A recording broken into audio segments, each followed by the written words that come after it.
Selamat pagi dan salam Malaysia Madani. Bersama saya Debbie Amanda Padan dalam Berita Pagi Sarawak edisi Khamis 9 Mei 2024. Jentera pentadbiran dan perancangan pembangunan yang dilaksanakan mantan Tuan Yang Terutama Yang di-Pertuan Negeri Sarawak almarhum Tun Pehin Sri Abdul Taib Mahmud dilihat berjaya membawa kemajuan seluruh negeri ini.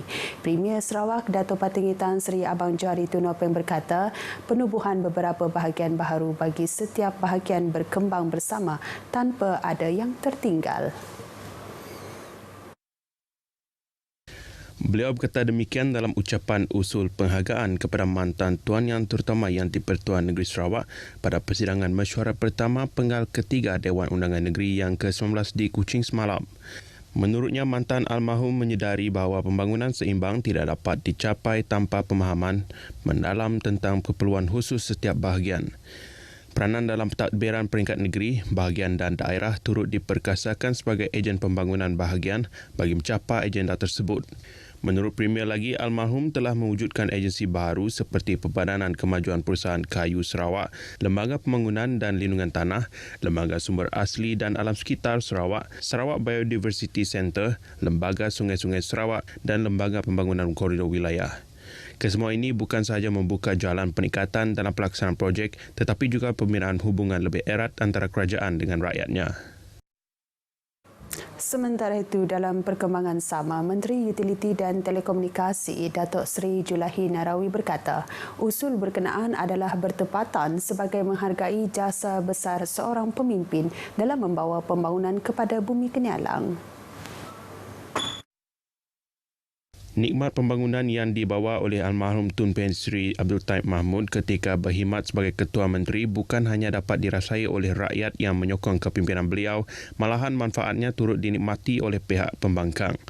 Manakala bagi Timbalan Menteri Utiliti dan Telekomunikasi Datuk Liwan Lagang yang juga adun belaga berkata sumbangan almarhum Tun Pehin Sri Abdul Taib Mahmud kepada Sarawak bukan hanya dari sudut pembangunan ekonomi dan fizikal, malah termasuk dalam pelbagai aspek. Menurutnya, almarhum Tun Pehin Sri Abdul Taib telah mengasaskan pembangunan perpaduan bagi rakyat Sarawak yang terdiri dari pelbagai etnik, kepercayaan, keturunan dan budaya. Hasil daripada pembinaan asas perpaduan tersebut telah dinikmati rakyat Sarawak pada hari ini. Datuk Seri Julahi dan Datuk Liwan menyatakan demikian dalam perbahasan bagi menyokong usul penghargaan kepada mantan Yang di-Pertuan Negeri Sarawak.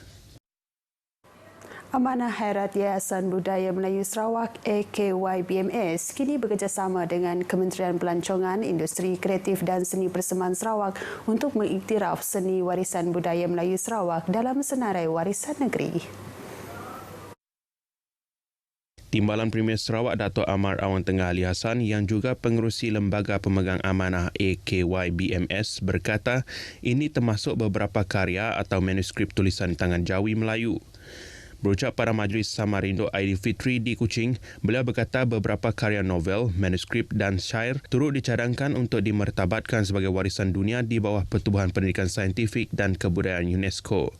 Antaranya novel Hikayat Panglima Nekosa 1876, syair Dato' Marpati 1884, manuskrip Lawas dan Limbang, syair Tarsilah Catra Dato' Gudam dan Temenggung Kadir ditulis sekitar 1942, serta sejarah Negeri Banting dan Kanun Negeri Banting. AKYBMS akan mengambil bahagian pada Festival Muzik Hutan Hujan Sedunia Jun depan menerusi sebuah kumpulan ensembel Melayu Nusantara.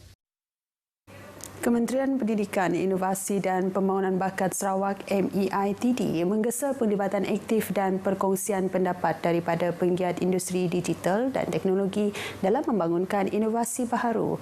Menterinya Datuk Seri Roland Sagawiin berkata, ia penting untuk Sarawak kekal berdaya saing di peringkat global dalam menjejaki kemajuan teknologi dan produk digital yang inovatif.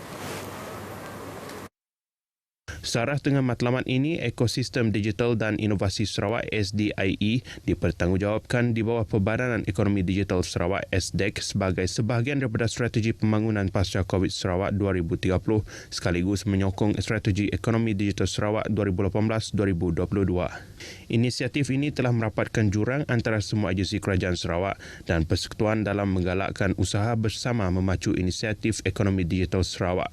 Beliau berucap pada perasmian SDEC Technology Accelerator STACC Demo Day 2024 di Kuching.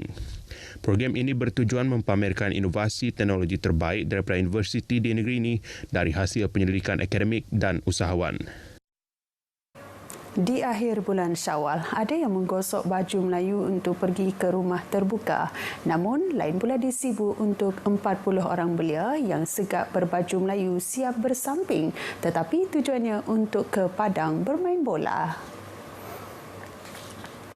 Menurut pengerusi Kelab Belia Inspirasi Bandar Sibu, Kaunselor Raden Khairul Zaman bin Raden Bustari, perlawanan bola sepak raya itu merupakan aktiviti unik yang diadakan sempena hari-hari terakhir bulan Syawal. Ada juga geng-geng yang membawa juadah yang lebih daripada rumah, dia bawa untuk jamuan pada selepas habis permainan. Diadakan di padang sintetik Permai di Sibu, bola sepak raya ini aktiviti santai bagi merapatkan hubungan dalam kalangan peminat bola sepak di Sibu.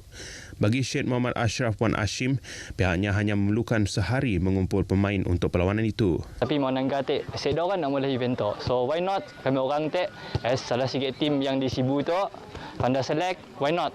Kita mula event tu and insya-Allah alhamdulillah lah dapat support daripada tim-tim orang. And ada juga tim sama-sama join mula event tu. Selama kami tinggal di situ, tu lah first time dapat bola benda macam tu.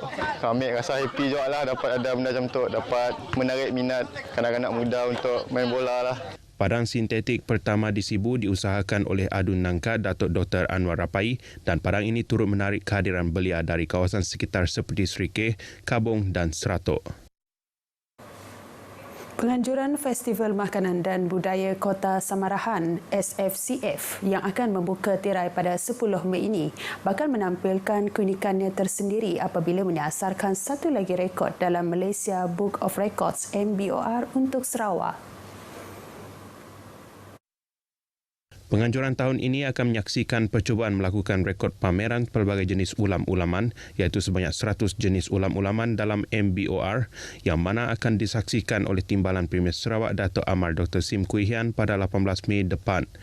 Antara jenis ulam-ulaman yang akan dipamerkan termasuklah ulam raja, terung pipit, rebung, pucuk ubi, pucuk mudang, asam pelam, daun pegaga, umbut tepus, kangkung dan banyak lagi. Perkara tersebut diumumkan pada sidang media SFCF di Majlis Perbandaran Kota Samarahan semalam.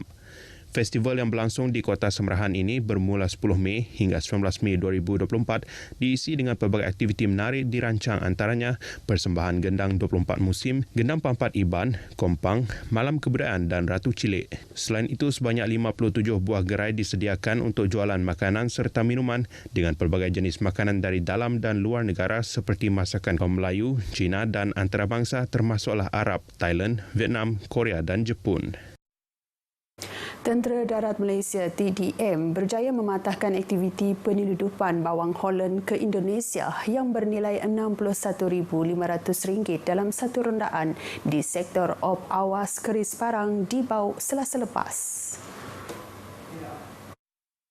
Kenyataan media Markas Pemerintahan Medan Timur Tentera Darat semalam memaklumkan sepasukan anggota TDM yang sedang melaksanakan penugasan rondaan di ladang kelapa sawit Empaling Kampung Stas di Bau, iaitu jarak lebih kurang 400 meter dari sempadan Indonesia, telah menahan 2 buah lori sedang membawa muatan bertutup menuju ke negara jiran Indonesia dengan menggunakan jalan tidak sah.